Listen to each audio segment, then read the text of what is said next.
today about divided America, as you probably saw the intro slide. We have a new panel. We have a couple of returning guests, and we're going to have a discussion. Today in today's world, we have a lot of religious, racial, political hate going on. Everybody's at each other's throats. Everybody's um, everybody's not in agreement. So we're gonna open up that dialogue. If you have any questions about divided America or any comments or thoughts, please, I welcome you to enter those into the chat on your on YouTube or Facebook or Twitch, and we'll address those to the panelists, and hopefully the panel can address those for you and discuss whatever you want to hear about. If you'd like to subscribe to our channel, we welcome that. Then you can stay updated on all of our episodes as they come.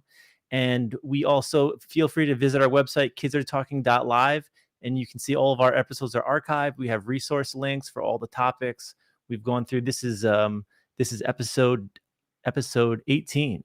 So we have 17 other episodes archived there for you to take a look at, and we welcome your feedback on those as well. So I will roll the credits or roll the intro, and we will see you in 2 minutes because kids are talking.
All teenagers are going through really similar things right now because everything's crazy.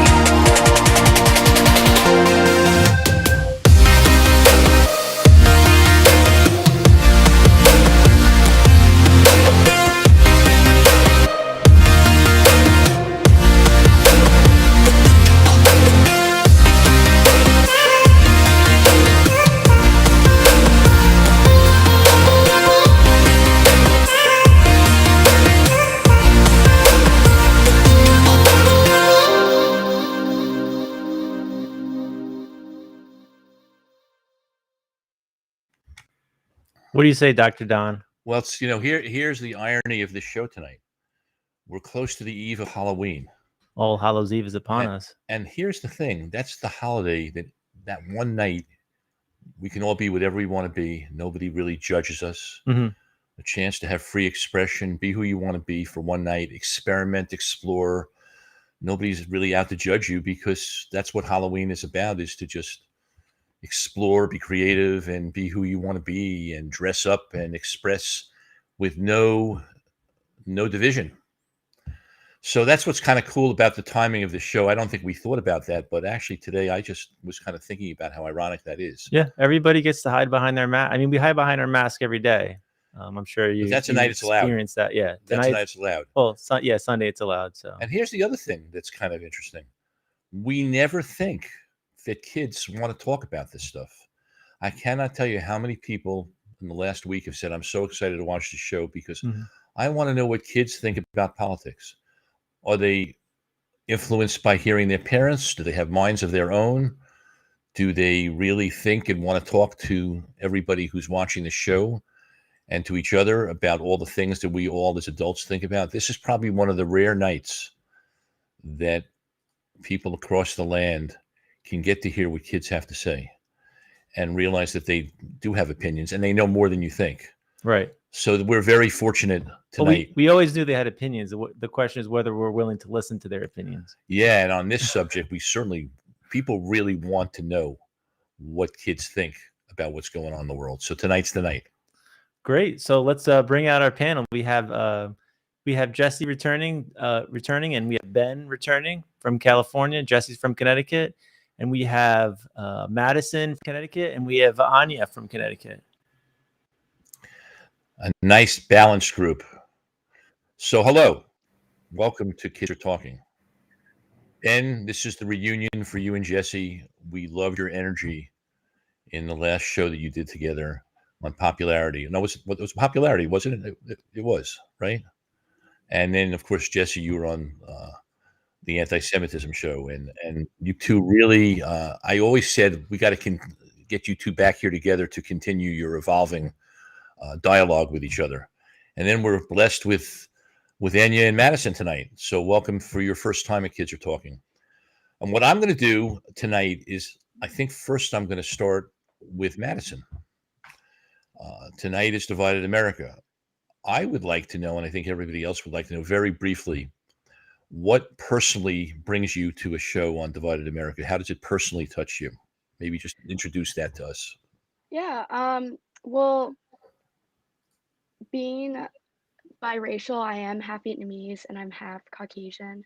I've always felt that divide interpersonally and throughout society of what do I fit in with? Do I fit in with my Asian side of my family or my Caucasian side? And I never really fit perfectly into one category or the other. But yet I experience the downsides of both throughout society.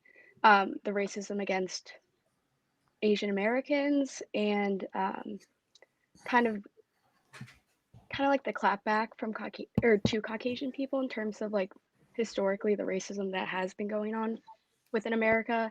And yeah, that's why I've always been passionate about it.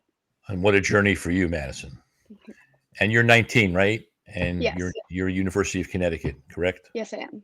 Well, so glad to have you, and certainly you are bringing a lot to the show because of what you just shared with us. And how about you, Anya? You're 15, go to Staples High School, am I right? Yeah, and that's true. tell us personally what brings you to a show on this subject.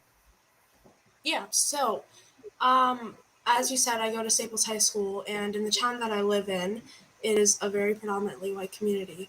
And as an Indian, as someone with melanin, someone who is a person of color, I've always felt like there was a clear divide in situations that I felt that I didn't fit in, or that I'm lacking opportunities that someone else will have that is a different race, different color of skin. So I think that the show, why I came on here, is maybe to talk more about how this divide actually impacts kids a lot more than people think, and how even though people are different, we still should be equal. Love it. So glad to have you. And Jesse, you bring a lot to the party. So Thanks. why don't you reintroduce yourself? Because some people didn't see you in the last two shows. Okay. Hi, I'm Jessie. I've done a lot with local politics.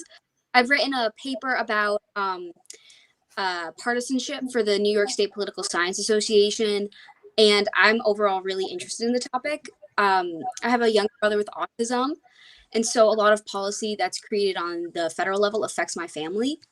I am also involved with the Anti-Defamation League, which is deals with anti-Semitism and a lot of anti-Zionism and Israel policy. So I guess that to me is my political background. And that's personally, there's a lot of things that touch you personally in terms of Divided America as a result, right?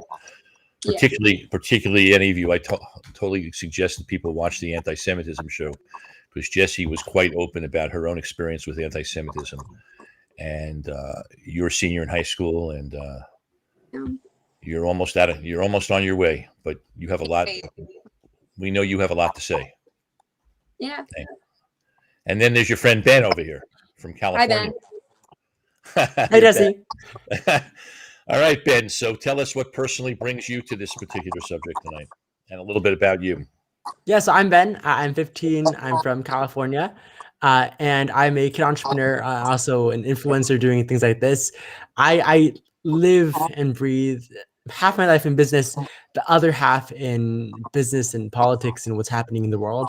I spend a good time of the day on Twitter, on CNN, and all those websites to stay up to date with what's going on and to give myself a new perspective.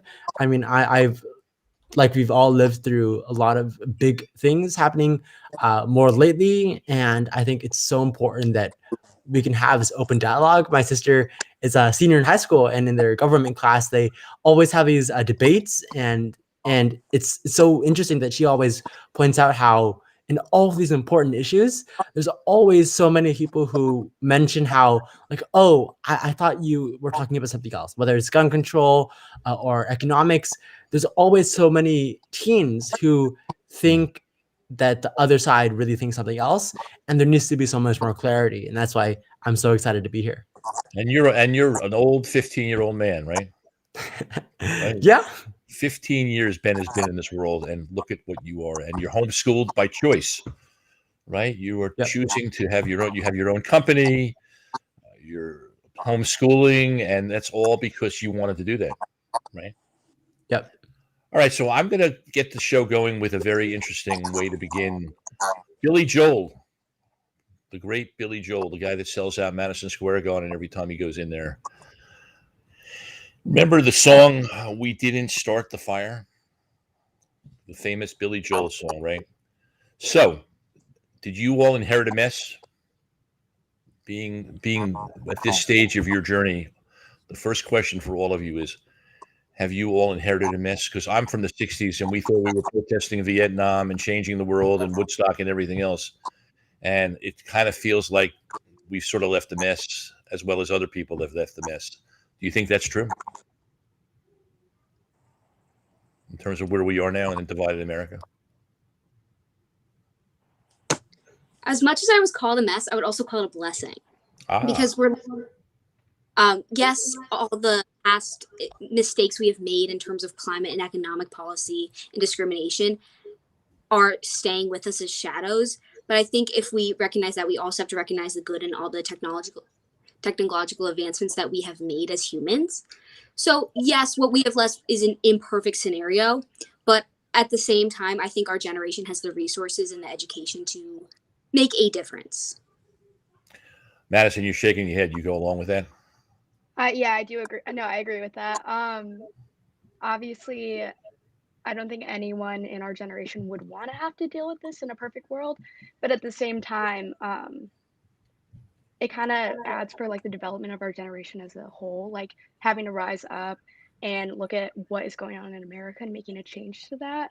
I'm happy that I am able to do that, but at the same time, it's a mess, but who else is gonna fix it? Well, now it's going to be all you people that are going to do that. All right, and we get to hear that tonight. And what do you think about Billy Joel's song? And does it apply in terms of what we have now to deal with and what you're left with to deal with right now in our society in America? Yeah, so a lot of my thinking comes from an activist perspective, only because that's how most of my work is revolved around. And I do think that from the past, we definitely do have a lot of messes. But I also think that we have started to progress a lot more than we did in probably the 1900s, the 1800s. But at the same time, we have so much room to grow that we're still not going up to that level yet. So I wouldn't be a mess, but I would say more around the lines of a complicated situation that can be fixed. I guess we should throw out the word mess. I don't think that's such a popular name or word. It's too negative, right? I think we have a group here who wants to make change, right? So mess is, who needs mess, right? How about just progress, right? And Ben, what do you think? Yeah, I mean, I think that throughout the history of people, there's always been a bigger, more complicated situation, right? You know, when back in 1786, when the country was created, they inherited mess. You know, after wars, messes were inherited. I do definitely agree with Anya that the change is happening so much quicker than 50, 100 years ago. I just think that there's always going to be bigger messes as well. So I don't think we inherited a mess per se, like you said, with that word. I just think we're inheriting history, and I think that now it's different, and that we have, just like Dr. Don, with the Vietnam War, had protests and things like that. Now we have technology where you can literally take a phone and record 10 seconds talking about why you believe Facebook is evil, right? And you didn't have that 100 years ago. You had to get a lot of people and go out to the street and protest. So I don't think that we're in a particularly different mess, because history has always been more complex and changing, oftentimes negative, and positive. I just think it's different now in that we have so much resources and the will to go actually do something about it. And to use social media in a positive way. I know you're a big believer in Instagram and that social media. You and Jesse had debated that in the last session, how important it is to use social media in a positive way, right? Madison, they had a big debate about that last time, and you had both the two of them. So, right, Jess? Yeah, big debate. So this leads into Thomas Jefferson, believe it or not. Did you all? I don't know if you're familiar with good old Thomas Jefferson, what happened to him, but they took his statue down in New York. Now, Thomas Jefferson, the New York Times did an editorial on it earlier this week, because basically Thomas Jefferson represented two very paradoxical. He's a paradox. He was very much into religious freedom, and that would certainly speak to you, Jesse, and ADL. But at the same time, slavery was a big part of his existence. So there you go. I'm curious to know, with all this, all the statues being taken down, the most recent now is Thomas Jefferson, who represented this paradox of religious freedom and at the same time slavery. So I'm curious to know what you all think about that.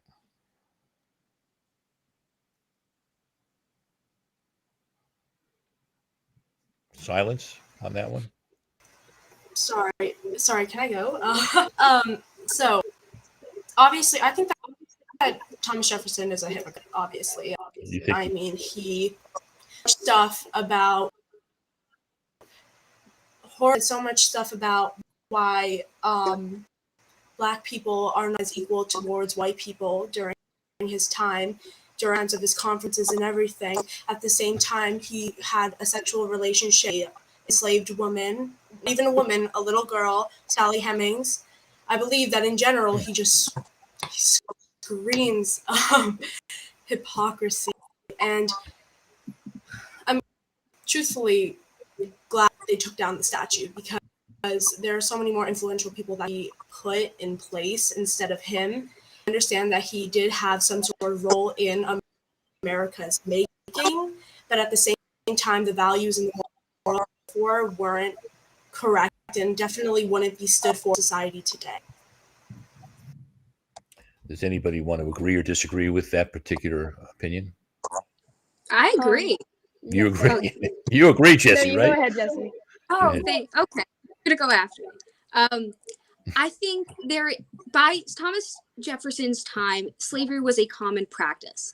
I'm not saying what he did is right. I'm saying there's a time and a place to observe that. Not putting someone on a pedestal is a way of observing that. Learning about history in an objective context is a place to see Thomas Jefferson, recognize what he did, why he did it, how racist and hypocritical he was. But by putting him on a pedestal, you're actively ignoring the side of history that should not be honored, that should be faulted. So again, I agree with Anya that there is a plethora of other human beings that are probably more worthy and that we can learn lessons from than Thomas Jefferson. But I don't think anyone here is saying that they should be erased from history books or any of that. But they should be their legacy should put in the context of what they did, and we should be able to look at it from an objective lens from where we are today. Madison, you're shaking your head. It looks like you agree. Yeah, and I think the problem with, for instance, the way that we're learning about American history in the classroom is that we're always looking at it from the way that America kind of wants you to see it. Like all the great things that Thomas Jefferson did, like he's amazing, but then they don't really explain to you as much the bad things that he did. And I'm not saying that, if you're gonna go one way on a certain issue. You have to go the same way on every single issue, in terms of freedom. But at the same time, you have to acknowledge the hypocrisy and the duality of the two issues, and why you can't really honor and celebrate someone who is, yes, about freedom on one end, but then in terms of actual human beings, not about freedom. Ben, you go along with the crowd here. You know what? Okay, we go, Ben. Go ahead. Go ahead. Yeah, I'm gonna play devil's advocate. First, let me just say, even yesterday, I had a assignment for a class. It was an English 101 class, and in that assignment, I was reading the story called Indian Heads, which is a short story.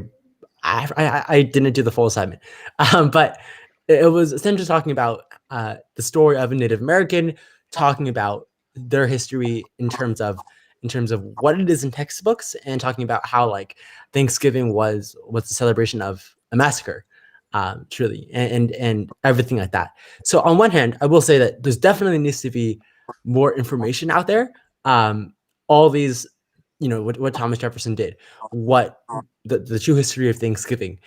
There needs to be more information out there. I think there's going to be time for a big revision in textbooks and history books, because it's important that people have all the necessary information before they make their choice. Now, on the other hand, I guess this is a question of cancel culture as well. For example, there was this story of a Chicago museum, in which the museum had to send a memo to 15 of their volunteers who are white, and they're women as well, and telling them that they were no longer allowed to volunteer there because they didn't want to be perceived as not diverse enough. It was a brief snippet that I got. So on that hand, I think there's a time and a place for cancel culture, but I also believe that when you really dig deep into everyone, there's something that's wrong with everyone, and definitely what everyone did wrong needs to be out there in the public. I'm kind of articulating my words as I speak. There needs to be more information out there. Everything, not just what America wants everyone to think. There needs to be all the information needs to be out there so that people can make their own decision. But we have to draw a fine line between taking something down because of their negative history, and distinguishing between yes, Thomas Jefferson did do a lot of very bad things in the time. And well, oftentimes at the time, slavery was generally, I'm not condoning, I condone slavery. It's not a good thing. But we have to also look at what he did do, and that in that time, slavery was not a terrible thing yet, right? And it's a terrible thing looking back on it. At the time, that was a pretty well-known, like a pretty common thing. And that's my thoughts. There needs to be all the information out there, but there needs to be a fine line drawn between canceling someone because they were a negative impact on the world, and canceling someone because of one thing they did in context, or a few things they did in context with everything else they did. I see some smiling faces, so I can't ignore all the people. Right Go ahead, Madison. You all get a chance to I respond. was just saying, I was looking at Jessie the whole time, and she was both of you couldn't wait to respond to this, right? Go ahead, Jessie. Huh? Oh, thank you. All right, you want Jessie? She's being polite. She's letting you go first. Yeah. I know Anya also had something to say, so I'll make this quick. Also, my facial expressions, I can't hide it. I have that's for sure. I feel that. We know a lot about Thomas Jefferson, and we know what is put in history books is what history chooses to display. None of us are saying that to cancel absolutely everyone that has ever done something wrong. We're not condoning what the museum in Chicago did. We are saying that's, to me, that is, I think, to everyone here, you all can disagree with me, is an overstatement of what this entire experience is. The Thomas Jefferson statue being removed is taking him off a pedestal, making him like a normal historical figure, and looking at him through an objective lens, through context and all. Yeah. Okay, Madison, and then Enya. Go ahead. You done, Jesse? You want anything else? I'll talk later. I'll talk a lot. Okay, Madison. I'm gonna let Anya go because Jesse really hit all the points that I was looking at. Oh, okay. Wow. Well, go ahead, Anya. Go ahead. Your turn. Can you guys hear me? I don't know if my Wi-Fi is bad. No, we hear you fine. We hear you. Can you guys hear me? Everybody Yeah. here? I hear you. Yeah. Yeah, we can hear you. Thank God we hear you. Okay, so I want to ask. God. I want to ask Benji a question. Just do you Yeah. with what Thomas Jefferson did? Think that it was morally correct? Your statements you keep on talking about that. The thing is that we're not using cancel culture. Thomas Jefferson. How do I place this in like nice terms? But Thomas Jefferson is a morally incorrect person. All his values, everything that he stood for was hypocrisy.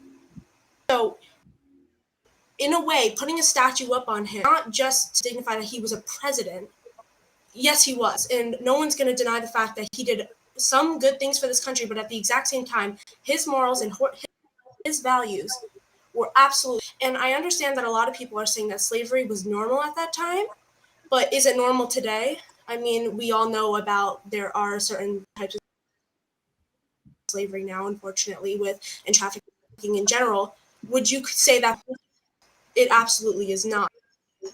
Regardless of the fact that it was normal back then, that doesn't mean that it should get, just a little bit more of a lighter treatment. If someone actually made people best because of the color of their skin, regardless of their social power or their status, they deserve, at least in public display, a statue of them. I mean, obviously, I know that in the chat it talks about if it was being put in a museum. I think that would make it a little bit more sense, because he is a historical figure. But at the same time, taking it out of the public's view, it makes it seem like Jefferson was this saint. He wasn't. In my opinion, he does not deserve it. You definitely. I mean, you could also put like a plaque of everything he did next to the statue if it's in like a museum. Or there's better representations of displaying people and all their faults and all their hypocrisy. There are so many books on Thomas Jefferson. A statue cannot fully encompass what he did as a human being. So at the same time, putting him on a pedestal for this one thing and ignoring everything else is also a disservice to him and his legacy. Mike, do we want to put that question back up? Yeah, that was related to what Anya was just talking about. She was talking about that. Okay, so we pretty much answered. Ben, before we shift, because we have so many things I want to cover tonight, we're never going to do this in one show, I don't think. Just give you the last word on this now, just to go back full circle with you. Go ahead. Yeah. One on that from Peggy in the comments. I think that's an interesting idea. I see the merit in that because, like I said, information, putting everything out there, allowing people to make their judgment. You want to repeat the comment that you're responding to Peggy's comment because we took it off the board. What did you see? It was, do you think it would be better to clarify? Oh, there we go. Do you think it'd be better to clarify what our founding fathers did and place these next to statues? I don't know. I haven't thought too much about the exact idea, but it's getting somewhere. I like what it's trying to put, which is putting the information out there. Now, on what Anna said, yes, slavery is not a good thing ever, right? Slavery is a terrible thing. Or I'll say it's a terrible thing ever, right? We would not be here though, at least not exactly like this. Maybe we'll still be here, but not exactly how the country was formed. We're taking that out of context, right? If you zero in on what he did wrong, which is slavery, and I haven't done a ton of research on Thomas Jefferson. It's been a little while since I studied his history, but we would not. He was one who wrote the Declaration of Independence, right, or something like that. While I completely agree that a lot of what he did was terrible, we can't take that out of context in what he also did that was good, right? We can't say he's a terrible person right away based on everything he did negative and focus on his thing with slavery. And I'm sure there are a few more similar things. I'm advocating for putting information out there on both sides. Yes, he did terrible things with slavery, but he also helped found this country. So I haven't done enough information to say yes or no, or what, if I was the government, official making that decision. I just believe in putting out everything, putting out all the information on both points of view, positive, negative, in textbooks, on a plaque, if that makes sense. Putting out all the information, from there making a decision objectively, not taking the negative things out of context and looking at the whole picture. So the three of you, we're going to do, because we have so many things we want to talk about. Have about a quick response before we move on. I don't think you can resist not saying one more thing, either one of you. So go ahead. Okay. So I'm researching Jefferson now. And that's interesting. he didn't just do anything with slavery. Truthfully, he sexually saw a girl, Sally Hemings, and his morals were not correct. I know not to have this full image of him, and I completely understand that, and I think that's very important. But you're putting a statue of a man up who used his enslaved people for his own personal gain. They were young. They were 14 years old. He had slaves. He was advocated fighting for slavery, for the oppression of Black people at the exact hypocrisy, regardless of how much information and how we'll surround ourselves knowing about him, should not be a good public image for all the horrible things that he has done. And I completely have all the information about Jefferson. He did some great things. The Declaration of Independence, the formal ways that we detached from Britain. That's amazing. That's actually one of the reasons why our country is here today. We are free. But when this country was free, not everybody who was in the putting that into perspective, Jefferson did it, but not everybody was free for it. I don't think that his statue should be put up just because he did some good things. Because everybody, as you said, everybody could do bad things, everybody can do good things. But in reality, it's their morals at the end of the day that determine who you are as a person. Jesse and Madison, do you have anything more you want to add before I move into my next thing? I would be very happy to move on. This has been good, though. Okay, so let's get it let's even make it even more interesting, or at least as interesting. Let's get to COVID. We can't ignore COVID. We can't ignore how COVID has. Do you think? Well, first of all, do you feel that COVID has divided the country that much more? Or exacerbated it? Absolutely. We certainly have some events. What's that, Madison? Absolutely, it has. Yeah. What would I mean? I was going to get into the vaccination thing. I mean, would that be a way to start on this particular subject about the whole controversy that's dividing this country between getting vaccinated and not getting vaccinated? I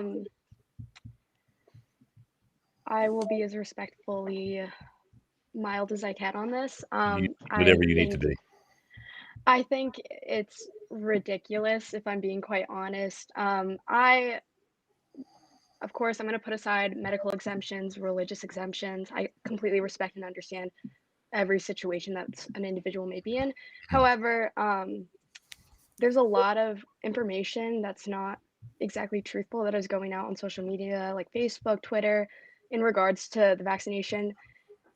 And a lot of individuals will overlook the actual factual data that we have on vaccines for social media information that is very biased and a lot of the times untrue. And it's really frustrating because we all have loved ones who are in high risk categories. We all know someone who's been affected personally by COVID. And to see that there is a solution to this problem that is very readily available, to the point where there are vaccines that are going bad because no one's using them. It's really frustrating to me. I have an older sister who is in healthcare, and she's met a lot of people who have told her conspiracy theories like, oh, there's tracking devices, they're listening to us through the vaccine, and they treat her differently because of it. They treat her coworkers differently because of it, thinking that healthcare workers are against them.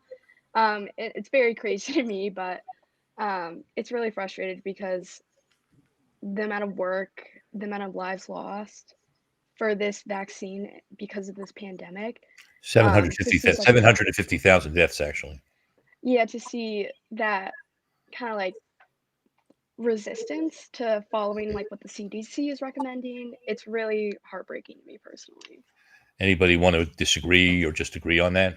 And that includes like, so you're for the mandate, for mandating masks, mandating vaccinations. Am I correct about that, Madison? Yes, definitely for the masks, and obviously besides medical and religious exemption, I don't want to say if I believe in a mandate or not because I feel like that can get into a little bit of a gray area, but I do believe that if you can and it is available to you, you should absolutely be getting vaccinated. So what does anybody, Jesse and you, Oh, Ben, go ahead. yeah. To me, the worst part was the beginning because it showed us how we were united. For those first 2 weeks, we as a country were all staying home. But at the beginning of the pandemic, it was a pandemic of the essential workers, of the Black and brown folk who had to work at all the essential jobs and were exposed to this virus. And now it's a pandemic of the vaccinated. So to me, that's, I guess, I don't want to say ironic, but it's the most interesting part because it kind of shows you who sacrificed for them to still be going on. Yeah. Yeah, I mean, I would agree. I mean, I'm 15. Yeah, 15. And when the vaccine was approved, in, March, May, I got it, like a week. So I totally agree. There was, like Jesse said, there was a time when there's a lot of unity with COVID, but it obviously isn't that way now. And like Madison said, there's a ton of misinformation out there. I think I'm sure we'll mention this in the time we have left, but America has always been at a very big divide over the issues of freedom and I don't know what's the best word on the other side of it. Public safety. Yeah, sure. Yeah, public safety, freedom, and the general good. I feel like that's a bad way to say it, but freedom or public safety. But I feel like there's a more general term for it. So yeah, I definitely agree with both of them. I mean, there's so much misinformation out there, and we're at a time of divide. I hate that it has come down to vaccines, which save lives, so many lives. Not even when people can't get to the hospital for other emergencies because they're filled up with people who are unvaccinated, and so I hate that it has come down to this, which is something that does save lives, and I have nothing to disagree with here. Anybody have anything to disagree with about this? Anya, do you have anything you want to say about this? Anya, can you hear me? Anya, can you hear me? Yeah. Oh, I think we might. Hi, have. yeah. Anya, I there you agree are. Thank God again. 100% with everybody said. Okay, so I think, yeah. But so what else about COVID? Yeah, I agree with what you said. Yeah. So COVID has been a divider. Is there anything else to say about COVID in terms of how it's? Go ahead. Anya, you there? So yeah. So I think that, sorry, my connection's really bad right now. So talking about the misinformation, we didn't lose I think you. that social media just talking about like social media. I think that information is over there. I was on Twitter and Instagram the other day. I think Ben was talking about that. It's insane. I saw something about infertility over the vaccine. I've seen multiple. I think that especially if you advise with your doctors, and make sure you really can get the vaccine because it can save lives. I think that people sometimes like it's so crucial that if we can slow down this pandemic, we can. So doing anything possible to do that. So Jesse, you were looking like you were. Did you want to say something about this, Jess? No, the daily Facebook scroll of anti-vaxxers, anti-Semite, racist, transphobic, homophobic, xenophobic, all of that daily stuff at this point. I think social media has accelerated a lot of this partisanship. I in America, not choose the title of the show. Social media has given everyone a voice and everyone an opinion. And listen, everyone has an opinion. Everyone has the word.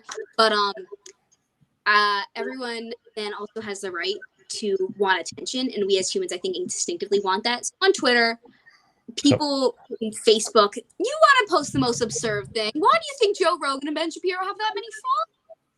Because they make people listen to them. They're like, oh my God, that idea is so crazy. But think about it. They want you to think about it. Because if to a rational, sane mind, that might be like, oh, that's kind of out there. But to someone who wants that attention, who has been fed a different set of, I guess, ideals than me from childhood, or who has different beliefs, might be like, oh, that's sane, that's rational. And they might keep following. The ideas get crazier and crazier as you go down this rabbit hole of attention. It's almost the same on the left, too. Every single side, up, down, left, right. So let's move on to racism. Okay. When the virus came into America, called it the China virus. It looks like racism has become more exaggerated now than ever. What do we want to say about divided America and the racism going on? We have the anti-Semitic stuff. We've got the anti-Asian stuff. We've got the Black Lives Matter. I mean, we're all over the place now. What's going on? I think America has the history of wanting to scapegoat to anyone else but themselves. And that was directly the problem with Donald Trump coming out saying it was the Chinese virus. People were saying the Kung flu. I mean, it's just scapegoating onto America, or onto Asian Americans. And people were calling it the Chinese virus, and I personally was told to go back to China, even though, one, I was born here, two, Really? I'm Vietnamese. You know, it's like people Wow. are not only getting too bold with what they're saying to other people. People were they're actually also saying getting that. a People were little saying that. educated. People were actually saying that to you. Yeah, and when I was working, yes. Wow. And How'd you deal with that? you know, I want to take the high road, because at the end of the day, they're not even accurate with what they're saying to me. And it's also like, if I give them a reaction, that's just giving them power at the end of the day. But at the same time, it's really frustrating, because you do want to defend yourself. You do want to stick up for yourself and be like, hey, this is not right. You need to like cut this behavior out immediately.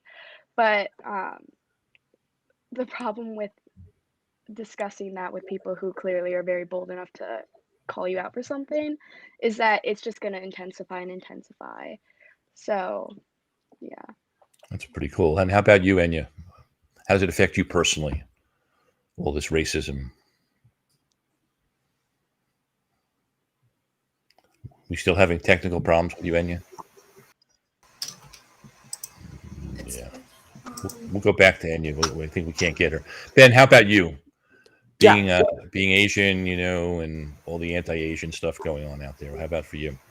Yeah, I mean, I'm pretty fortunate. I or my family hasn't experienced anything major. I'm very fortunate about that. But I think to address the root cause of everything, I think a lot of it has to do with ego. I know I talked about this a little bit last time I was here about social media popularity. Like, there's so much of it, and I feel like, not to say America is completely inherently racist, because that's not completely true. But I think throughout history, not even America, but just humans, ego. We know ego. People value status. Humans are the only animal on the planet that values status as much as we do, and status goes hand in hand with ego. And I think the issue of racism can be traced to ego, right? The reasons why many, colonizers or Americans, hundreds of years ago, put African Americans in slaves and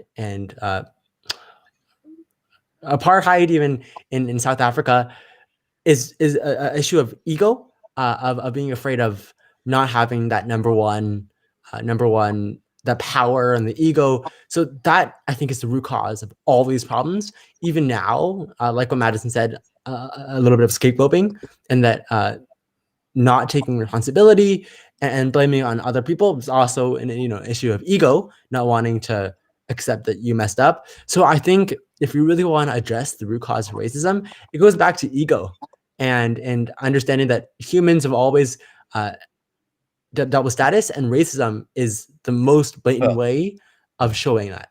Well, also we can talk about bullying, right? And if most Yeah. bullies have been bullied. So anybody who wants to discuss this on this particular level, there's a bullying, but remember that it comes, as you talk about ego, that bullying comes from being bullied. And Jesse, how about you on this subject? You know, you've talked about your issues with anti-Semitism and being Jewish, and how it's touched you personally. Yeah. Though I will say I agree with everything Madison and Benjamin are saying. I do think nowadays in our current political environment where it's easier to criticize someone that's not like your base, it's easier to upset someone that people have never met. For example, I was on Parler before it got shut down about January 6th. I'm very right with Facebook and Twitter for some reason. And a lot of the arguments aren't based in fact, it's based in stereotypes and misinformation. And I think the reason it's propelled so much is, again, because social media, I do think it's inherently evil. No offense, Benjamin. We can go on about it in another episode. We can? Well, we know Okay. Telling these voices even further, and it's allowing these hateful ideas to spread. But a lot of stereotypes. It's easier to stereotype an entire group of anti-vaxxers as ignorant people. I worked at an anti-vax preschool for the summer. Yeah. Yes, they were a lot of ignorant people, but they weren't all like Southern Republicans. They were people who lived in my area that I knew some of the families. And I think that the entire stereotyping and racism, this is taking a little far from the original question, but has definitely propelled a more partisanship because you're not criticizing true or economic viewpoints at this point. You're criticizing the other base. So it's a question of who can offend the other more. Yeah. Yeah. So, but personally for you, you talked about it. I mean, how do you deal with hatred and hate culture? I mean, and discrimination. How do you personally deal with that? Well, I used to internalize it, and then that caused a lot of emotional and mental issues. So now I don't do that. I guess now I just ignore it and I laugh it off because I know a lot of the stereotypes people say are not true and they're rooted in it. So I'm like, it's 2021. Who still believes that Jews control big pharma? That's really funny. Ouch. It's not. I don't have healthy coping mechanisms, Dr. Don. I think you do pretty well. And Enya, do we have you back yet? Huh? Is Enya? Is Enya still Yeah, I missing think from so. us, or technologically? Are Hopefully. you still? Hello? Are you still frozen, Enya? Yeah, I think you're still frozen. I think I'm good. Okay. So far. Oh, good. You're here. Okay, good. So what do you think about this? You've been listening? Okay, I'm so What do you think sorry. The about what- Wi-Fi is really weird. Oh, we hear you now. Yeah, You're I've with us. had personal. Yeah, I've had Personal experience personal with effects of racism, obviously over the time of. I think that a lot of people's feelings were heightened during the pandemic, especially with the quarantine, and a lot of people use social media and use their technology that they had at home to use their voice in a very negative way. We could all see that with how much racism was actually shown during the time that COVID started. Obviously, I think that it's been happening for a while, but for the fact that just because we were home, everybody's feelings started to come forward to show kind of like their selves. I feel like, yeah, when I got to get out of the house, I did see a little bit more. Yeah. I did get my store that's never happened before, but I was thankful enough not to face any racism, like pure verbal racism, but it all passed, and the way that I cope with it is I think about, you know, the fact that who I am is not defined by just one person on the street, but is defined by who I am, my morals, my ethics, and Got it. All right. How about immigration? Let's bring up another subject, immigration. What's your feeling about immigration now in terms of letting people come in here? They're not even coming in vaccinated. There's there's no standard for them. We're just letting people into this country now. How do you feel about that personally, and in terms of your own opinion about that, in terms of how we're dealing with the immigration problem now and how that affects all of us as well as you personally? Did anybody have anything they want to say about immigration? Maybe not a loaded subject for you guys, huh? Nobody has anything they want to say. Go ahead, Jess.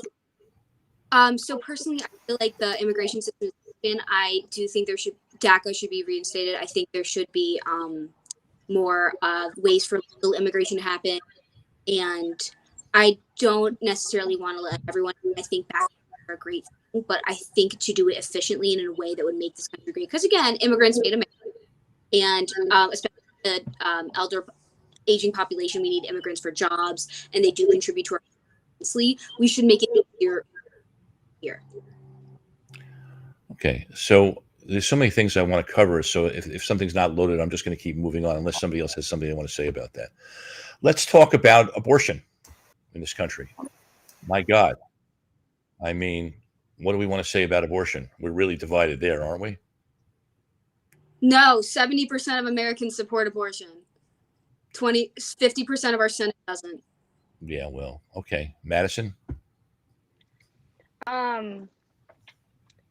See, the problem with this specific issue that I have is again about rights. I can completely see why someone is personally not comfortable with proceeding with an abortion. I respect that. I understand that you have your own religious reasons for why you're not comfortable getting that. But at the same time, I'm not telling you what you have to do. You don't have to get one. But when you take your beliefs and you kind of force it on someone else, it's like everyone has the right to choose what they want to do with their bodies. I don't know why there's a double standard for women and reproductive health. It's honestly infuriating to me. If we all want to respect each other, respect each other's beliefs, don't force a belief onto someone else. It's just not right. It's not you. It's not your problem. It's not your business. So that's the bigger issue tonight, isn't it? How come we can't allow people to just be who they are, right, Jesse? Why can't we just allow people to do what they feel is best for them? Yeah, Ted Cruz. Yeah, Ted Cruz. Yeah, 30%, right, Ben? Yeah, 30%. Right? Enya, we hear you now? Can you hear me? You still not? Are you there, Enya? Okay. Yeah. Yeah, I can. Can you guys hear me? You have anything Okay. you want to say about this? Yeah, definitely. During the time of the Texas ban, I'm sure I've heard about it. I was talking about it to my class, and to see the divide in my classroom was insane to me. A lot of girls, all of them a lot of them didn't think that women should have this right. But I mean, if we think about it from the right we currently have, we have the right to get an abortion. We have these rights, and it shouldn't be just taken away over people's religious beliefs. And I do respect that people have different religious beliefs, as Madison was kind of saying. I think that obviously we live in a country that's that you're allowed to whatever religion you want, but you're also not allowed to enforce that religion really on another person, at least in that. And the fact that religion playing a role into this is a notable cause to out of women's rights is it's ridiculous. I think that religion should never have a play when it's talking about facts, because religion can be facts to someone, but it also cannot be facts to others. And religious beliefs are completely valid. And I mean, I have beliefs, but I'm not going to force my religion on someone because I feel like it's wrong. Because at the end of the day, it's a right, and it shouldn't be just taken away just because of a religious belief. And Ben, as a man, do you have anything you want to say about this? Yeah, I mean, I'm always been pretty pro-choice about abortion. I think it's careful though that we do have to make sure that people don't misinterpret we have our freedom to choose. I think we need to add on one more thing to that, is that is unless it has to do with public safety.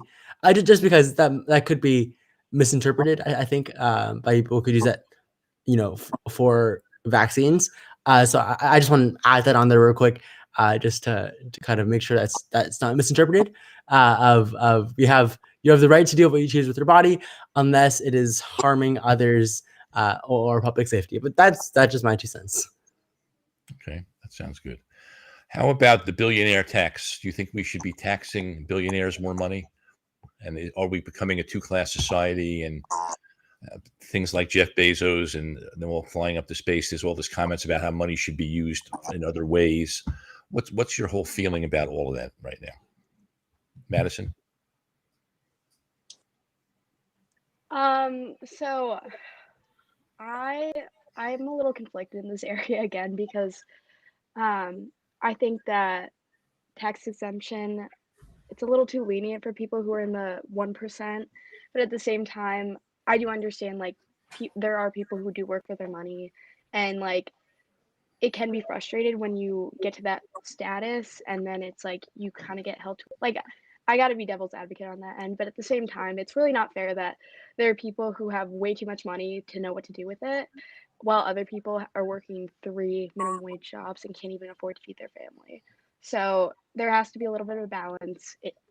It is a little too divided for my comfort, but I do understand why people are a little hesitant to tax. What about you? Anybody else? Jesse, you have an opinion on that? I Ben? do, but I think it would take me a PhD dissertation, 3 other episodes to explain how billionaires technically don't pay any taxes. They put it all on private islands and stuff like that. And they're all their money's in stocks. It's very hard to tax. Tax laws are very complicated. It would take me more than 3 minutes. Right. So I'm going to leave it there. I Okay. think that incentives are good. I kind of agree with Madison. It depends on context. Okay. And I think a lot of things of Elon Musk and Jeff Bezos, but I don't want to get censored by it, and I like my Amazon Prime. So Ben? Yeah, I mean, I as being an entrepreneur, I do have researched a lot into capital gains, all those type of things. I think there's a fine line. There's a fine line, like I said before. There's a very fine line between taxing billionaires their fair share and that they need to contribute, just like all of us contribute, and they need more to contribute. Again, there's a fine line between taxing them a fair amount and taxing them. At one point in 1970, the tax rate for the top 1% was 70%. So I could make $10, I'd give away $7 back to the government, right? I think there's a very fine line between taxing billionaires a fair share and that contributes back to the economy, that's good, and giving them enough capital and not taxing them a huge amount, and that oftentimes that money is going back to, with the exclusions of a few things, oftentimes that money does go back into the economy, right? Like the money philanthropic stuff. Right. Philanthropic stuff. How much money Bill Gates spent on philanthropy that would otherwise go to government programs. He's, eradicating poverty or eradicating disease in South Africa, right? In terms of corporate tax, the money that you're taxing from corporations, yes, that money oftentimes goes to executives, but it also goes to research and development, creating products that do good for the world, creating new products that genuinely do help us. So there's a fine line because it's so complex between corporate tax, right? Oftentimes it's used to executive compensation and millions of dollars, but oftentimes it's also used to R&D and research that creates better goods that help all of us. Yeah. Same thing Jesse, with. Hey Ben, we don't have a lot of time. Jesse, Yeah, quickly. Jesse. It looks like you got that face going. So quickly. There was a study done that measured how economics, Reaganomics in the 70s, actually how much trickled down, and it did not at all. What Ben's talking is of individual philanthropy, which is much different than government services and resources, which I just want to be clear, there is a distinction. So while a billionaire may be able to do their philanthropy, that's Bill Gates. Jeff Bezos is using this to build a spaceship and go fly into space. Right. Anya, you want to run into this very quickly or not? Because we're running out of time. Do you have anything you want to quickly say about this? I think that they covered most of it. I think that billionaires, maybe I'm truthfully not. I'm kind of like messing on it. I'm not sure, but I get where people are coming from. But I also do think that if they are billionaires, I know that many billionaires do not pay their employees very well, and I think that if there was any problem, especially with the amount of money that I wish that some of it at least went towards the workers that they have. Yeah. Like, you know, we could do a show on almost everything I'm bringing up tonight. We could do an hour show. I personally feel very full and want more of this. Mike and I can discuss it. I'm actually thinking of a part 2 for this show. Are you all around next week? Could you all come back next week? Because I'm actually thinking I'd like to do a part 2 for this show because I'm not even halfway through my questions. Yeah, I think we actually have 2 new people that wanted to also talk about this, but we could pull a couple of the panels back. I don't know how many. Well, this is going to surprise Mike even because I usually only like 3 guests. I'm going to show you how free thinking I'm going to be. You're all so terrific. The subject is so big, and if we have to, we'll put everybody on next week. Yeah, we can have up to 9 people on our panel. I would never think I would ever say that based on my mood this afternoon, but after this show tonight and listening to this and knowing how much we still have to discuss and how much each subject that we talked about tonight could take up a whole show, I would like to do another show next week. I'm going to declare that. But I will also, so what we always do is each one of you, because we're clearly a divided America and we only touched on it tonight, each one of you very briefly just say to our audience to get us warmed up for next week, what would you suggest we do personally to help an undivided America right now? What advice would you give for yourself and everyone else? We'll start, I don't care, with Madison, we can start with you. Go ahead. I think that we should probably start listening to each other instead of talking at each other and arguing. You know, the problem with American-wide so divided is we're just literally talking each other's ears rather than actually actively listening to one side and considering what we all have to say. I like that. And Jesse, go ahead. Be compassionate. America isn't as divided as we think. We have neighbors who are one end of the spectrum and one is of the other, and we're not erupting into civil war. Just love, listen, and live. Sounds good. Enya?